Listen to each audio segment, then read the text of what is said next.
All right, what's going on, YouTube? This is BoxingWave.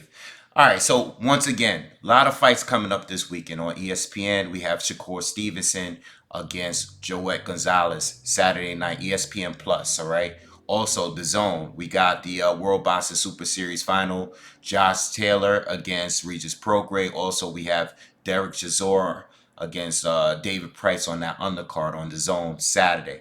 Also, we have Showtime card. We have this fight, Adrian Granados against Robert Easter Jr. And we also have the Erickson Lubin against Nate Gallimore on the same card. All right. So a lot of boxing going on this Saturday. Make sure you tune in as many as you can. Showtime, ESPN Plus, The Zone, whatever you have. Tune into these fights. It's not a lot of channels talking about these fights. So I'm trying to cover it and knock the few of them out while I have some time. Okay, about this fight. This fight is going to be at 140. Okay, Easter has been fighting at 135. He's a former champion at 135. Mikey Garcia beat him. And then he also lost, or he had a draw recently in his last fight against Rances Barthélemy. Okay, so he's moving up to 140 now. He's very tall. He was very tall at 135, but very, very slim. He's probably going to be a lot more healthier at 140, probably be a bit stronger. Okay, so looking forward to the fight. Then you have Adrian Granados, who's fought at 140. We all remember that upset he had against Amir Imam. Beat him up and gave Imam his first loss. Okay, stopped him. Went up to 147. Had a couple of fights up there. Fought Sean Porter, lost, but it was a competitive fight.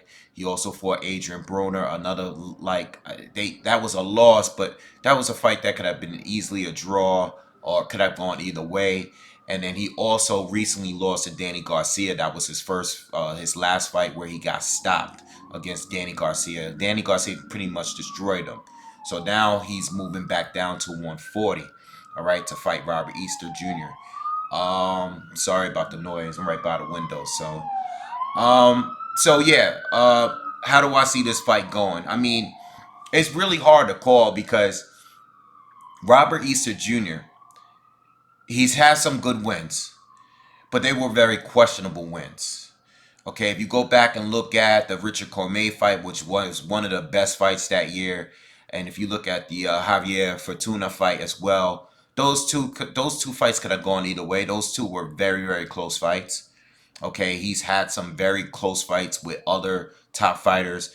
Mikey Garcia pretty much outboxed him pretty easily without too much of a problem.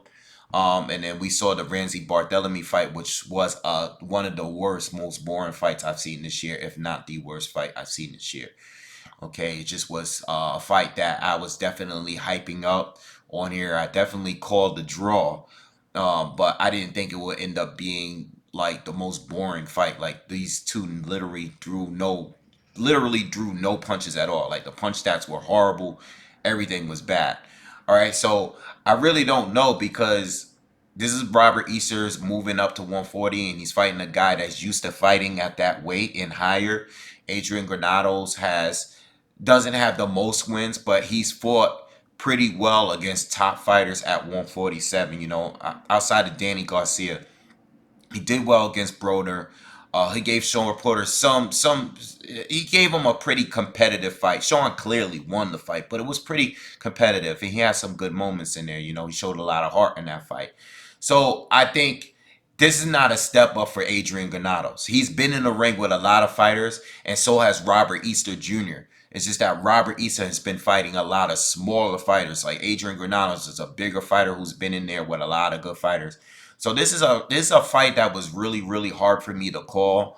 I think as far as skills, I give it to Robert Easter slightly, but like I think Robert Easter is gonna come out trying to fight, trying to keep Adrian Granados on the end of that jab. But once Adrian Granados starts putting on some pressure on him, okay, and start landing some bigger shot, because Robert Easter don't have the greatest defense at all, right? His defense is kind of suspect. I think once he starts landing some bigger shots and start making a fight kind of physical, I think Robert Easter is going to fall right into it and it's going to be a war. Like this fight is going to be a war. And I know it was wrong about the Barthélemy fight, but both of those fighters played it a little too safe. Adrian Granados comes to fight for sure. All right, every single time. And I think as soon as they start to rumble, I can't even tell you where the fight is going to go. I have no idea. This is not even a prediction video. I don't know who's going to win this fight, because you just can't sleep on Granados. You can't sleep on him. He gives you good fights. And so does Robert Easter Jr. It's just that with him, he's fought a lot of smaller guys. He's stepping up. And it's not as far as talent, overall talent. No, it's not a step up, but he's fighting a bigger fighter that's definitely going to bring the fight, and I think it's going to make for a really good fight. And I think at the very end, because I don't think anyone's going to get knocked out or stop or anything, I think at the very end of it, I think people are going to be satisfied. I think it's going to be a split decision, one of those type of fights. If I had to pick a winner, if I had to, I really would probably go slightly with Easter, but I wouldn't be surprised if Adrian Granados win the fight. I don't know what people are viewing it. I haven't seen anyone talking about the fight, but I personally think it's a 50-50 fight for those reasons. Like I said, I think Robert Easter is going to try to keep Adrian Granados on the end of his jab, but Adrian Granados is going to bring the pressure, bring the fight to him, and they're going to end up just slugging it out at some point. That's just how I feel that the fight is going to go. All right, should be a good fight. Make sure you tune in on Showtime this weekend, and I'll see you in the next one. Make sure you guys subscribe, like the video, and donate to the channel. Peace.